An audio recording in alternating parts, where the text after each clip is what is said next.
Hello everyone, welcome to Algebra 1 class.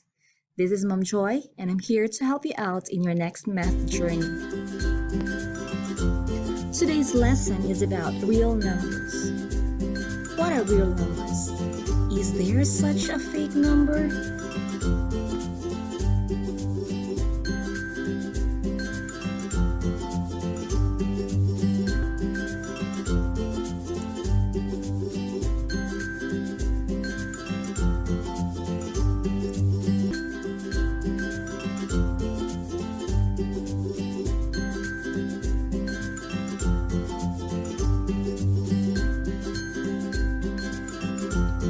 To start with, I want you to look at this diagram. What do you see? What does it mean? Very simple. Real numbers compose of rational and irrational numbers, where rational numbers composed of integers and integers composed of whole numbers. Okay, let's analyze it one more time in another way. Ready?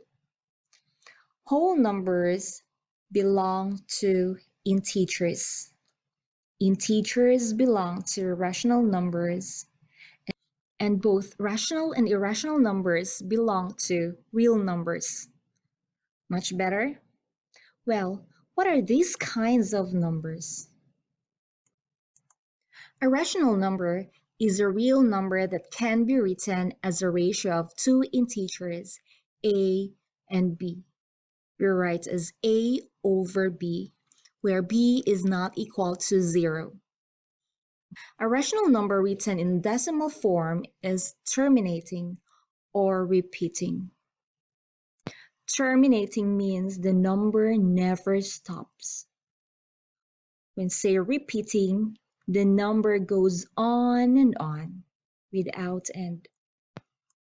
Take a look at the following examples of rational numbers. Take note.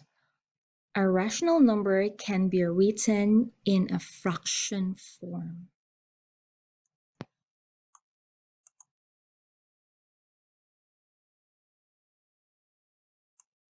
On the other hand, an irrational number is a number that cannot be written as a ratio of two integers. Irrational numbers written as decimals are non-terminating and non-repeating. If a number does not stop, or it does not repeat, or should I say, the number has no pattern, then we can say that the number is an irrational number. Now here, take a look at the examples of irrational numbers.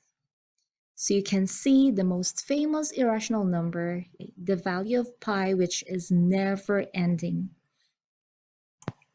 I hope you can now differentiate the rational numbers from irrational numbers. Now it's time to talk about integers. Based on the previous diagram, you saw that integer is one of the subsets of rational numbers. So what are integers? Integers are the whole numbers and their opposites.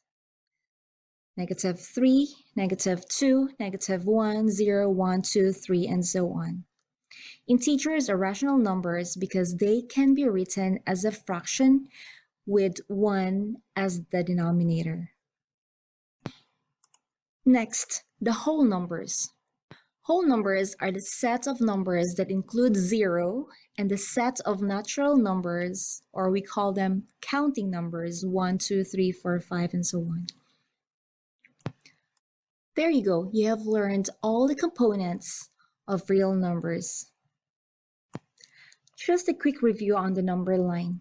A number line is an infinitely long line whose points match up with the real number system, meaning each number that belongs to the real numbers has a spot to plot in the number line.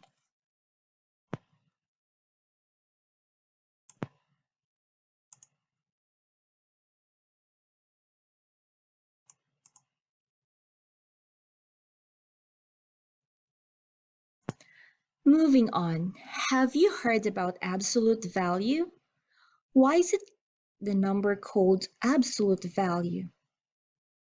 Well, a number's absolute value is its distance from zero on a number line. Since distance can never be negative, absolute values are always positive. The symbol, two vertical lines, represents the absolute value of a number.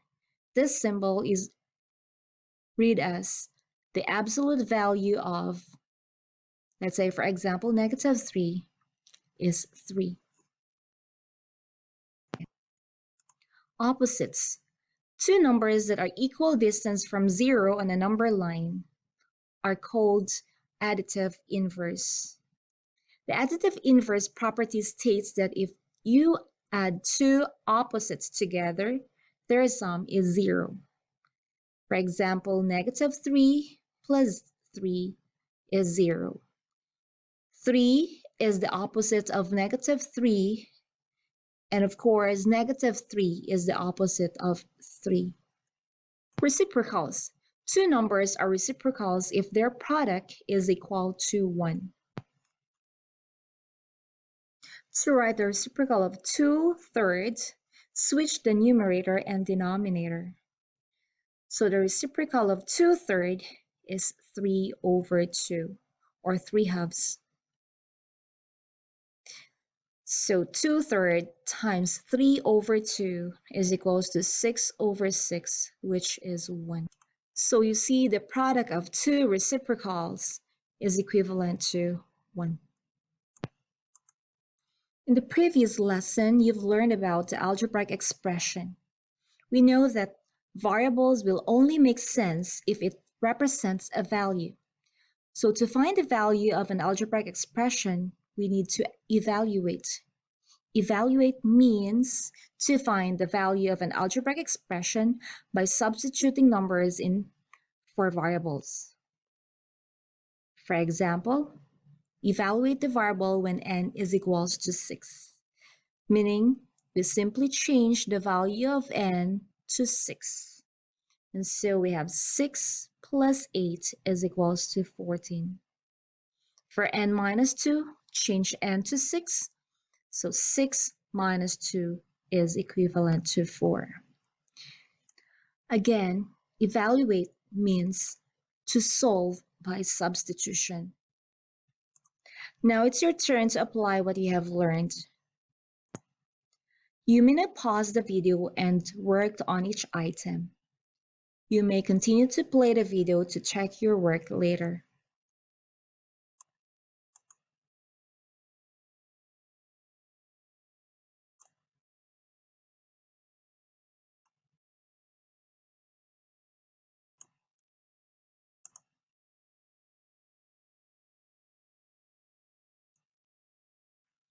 Please check your work and see how much you have learned this time.